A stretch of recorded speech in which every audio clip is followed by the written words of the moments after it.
Sabay-sabay po natin gawin ang ating kredo. Ipakita po natin. Kasabay po yan ang paglalagay ng ating nakatiklom na kamao sa ating pong dibdib, kaliwang dibdib. Okay po, subukan po natin ha, subukan po natin. Sabay-sabay po ha. Okay ha, sisigaw po ako. Ang tunay na kabaka! Medyo mahina pa, laksan natin ng konti. Dito natin ha. Ang tunay na kabaka! Okay. Wala po sa salitang tapat, sisigaw po ako. Pwersa ng kabaka, sabay-sabay naman po tayong sasagot. Sigaw pa rin po ang sagot natin. Pataas po, ipadama. Okay po, nakukuha po ba? Yes! Okay. Dito po tayo, abante po tayo, yung mga modelo natin. Okay ha? Uulitin ko po ha, uulitin ko po. Uulitin ko po ha. Wala sa kaliwang dibdib, sisigaw po ako. Kaliwang dibdib po, yung mga ating mga palad, yan. Pwersa ng kabaka! Okay, mahina pa. Ulit natin po, ulit natin, ulit natin. Ulit natin ha. Okay ha, sa kaliwang dibdib ha. Sabay-sabay, malakas na sigaw. Pwersa ng kabaka! Ayun. Okay, pagkatapos po ng salitang ipadama, sabay-sabay na po natin itataas ang ating kaliwang kamay. Sigaw, sigaw, sigaw po natin. Kabaka ngayon! Kabaka bukas! Kabaka hanggang wakas! Yung para po ng ating pagkakamay sa ating sa mga kabaka. Sabay-sabay po tayo papalit sa ating itaas. Pwede po ba? Pwede po ba ulit? Okay, simulan natin ha. Simulan natin mula sa umpisa. Malakas po ha. Okay po? Okay po. Taas ang kanang kamay. Nakapuyong mo mga palad. Simulan na po natin. Ang tunay na kabaka! Pwersa ng kabaka! Kabaka ngayon, kabaka bukas, kabaka hanggang wakas. Mabuhay ang kabaka! Mabuhay ang kabaka! Maraming salamat po.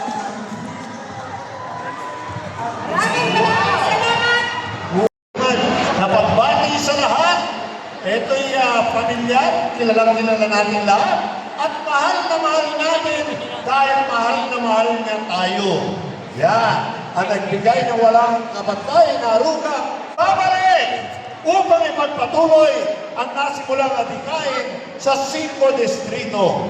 Siya po ang napili ni Yorme Isko upang magbalik bilang kinatawan ng 5 distrito. Ang ama ng kabaka, Yorme's Choice, Congressman Amado Palacio!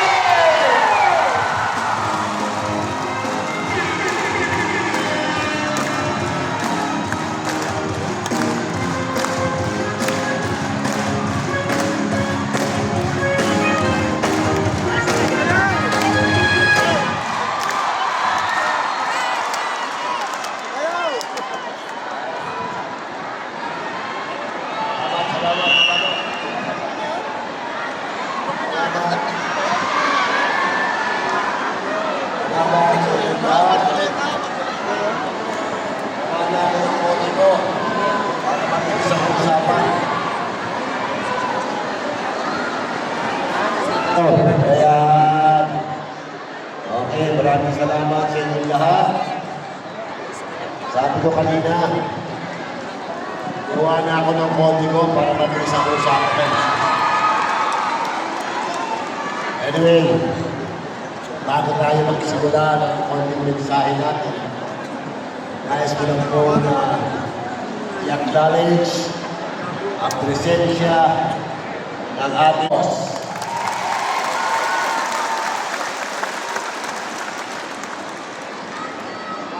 At siyempre ang ating bossing, magaling na leader, magiging ama ng lungsod ng Maynila, ang ating Yorme Isko Correo Tumagosto. At siyempre, ang kanyang maganda, magaling kumanta, champion na anak ng aking kaibigan. Sabi ko nga, paano ka nagkaroon ng anak na ganito? Sabi sa akin ng tatay, I always reserve the best for last. Matagal na kami magkaibigan ito bago pa kami pareho pumasok sa politika. At ang kanyang magandang may bahay. Ang tinutukoy ko ay si former mayor, former congressman, babalik na congressman, Lito Enbeng Atienza. At parang may bubuyog na bumulong sa akin. Nandito na raw ang magaling kong kaibigan sa Kongreso, si Congressman Senator to be Dante Marcoleta. Anyway, mga mahal kong mga kapatid sa pamilya Kabaka, happy 39th anniversary sa ating lahat. Happy 39th year sa ating lahat. Isipin ninyo, umabot tayo ng 39 na taon. I love you too. By the way, itong entire proceeding sa Facebook ko, Facebook Amado Magatsing, andyan po, naka-live stream ito para yung mga kapatid natin na bukas pa at mga miyembro, kung di makapunta rito, pwede niyo panoodin ito, subaybayan niyo ang ating anibersaryo. Hanggang bukas ito, 3 session po tayo. Hindi kayo magkasya sa isang koloseo, kaya hinati-hati natin ang buong distrito natin. At kasama ang mga Kabaka, mga presidente man lamang ng ibang distrito bukas sa ating selebrasyon. Anyway, maraming salamat. Alam po ninyo ang tema ng ating anibersaryo ay sigaw ng tribong Kabaka. Babalik kami. Babalik kami. Babalik kami. Babalik kami.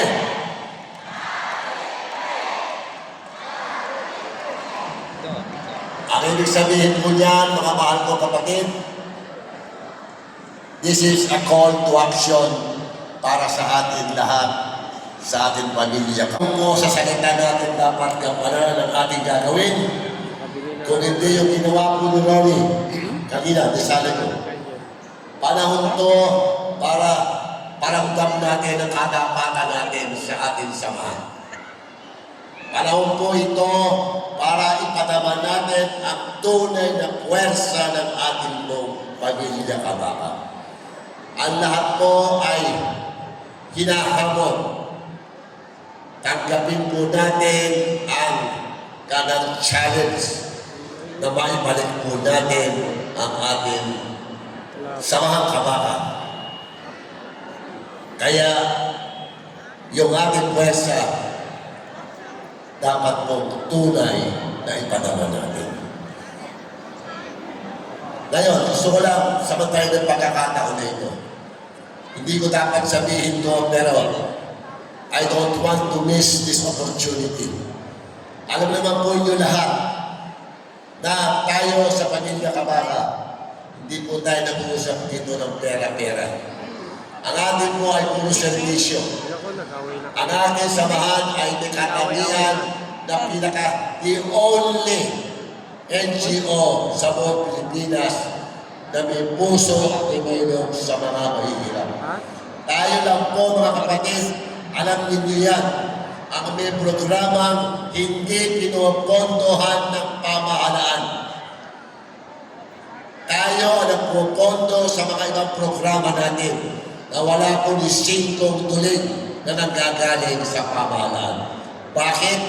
Dahil tayo ay may puso para tulungan ang ating mga puspalan. Ano yan? Tayo na po ang may klinika, diagnostic laboratory sa buong Pilipinas na libre 2D echo, ultrasound, ECG, X-ray, laboratorio. gamot at doktor. Wala pong meron yan sa buong Pilipinas na libre at wala pong pera. Isingkong tuling ang gobyerno dyan. Kaya po tayo nakapagbukas ng Oktubre dahil ang aking pong mayor may puso talaga para pangalagaan ang ating pong distrito. Ang sabi niya, buksan mo na ang iyong klinika. Sabi ko, pare, wala ako sa pwesto. Magastos yung klinika na yan. Kumusta pera namin ni Kristal? Hindi, sabi niya, tutulong ako. And now, ina-announce ko, dahil po kay Yorme, tinulungan tayo, baka hindi pa nyo alam, bukas na mula noong October 21, ang ating pong Kabaka Diagnostic and Laboratory Clinic. Wala pong perang gobyerno dyan. Buong taon tayo naglilikod, 11 taon ang bukas yan. Nagsara ng halos 2.5 taon. Saan ko naman kukunin at ni Kristal ang pera para tustusan dyan? Hindi po kami nagnanakaw. Hindi po kami pogo.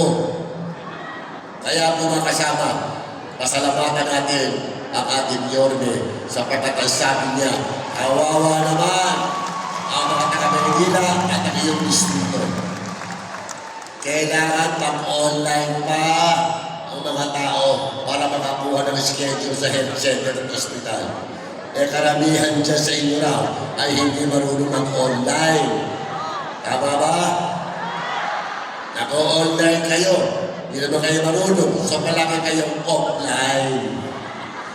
So ngayon, bukas na klinika natin, hindi nyo na kinakailangan mag-online. Okay? So, mga kapatid, binanggit ko lang po yan dahil po mahalaga po ang kalusugan nyo kay Yorme at sa pamilya Kabaka. At finally, gusto ko din magatin sa inyo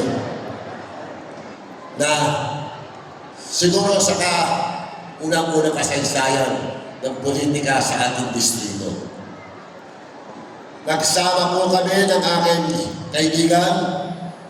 Alam naman ninyo, love-hate kami ni Tolitz. Ngayon, magkasama sa buong distrito. Ng lingkod ng Maynila, ang buhay ng lungsod ng Maynila. Marinig naman natin ang mensahe para sa Kabaka. Ang ating kaibigan, ang ating minamahal, dating alkalde ng lungsod ng Maynila, Mayor Lito Atienza!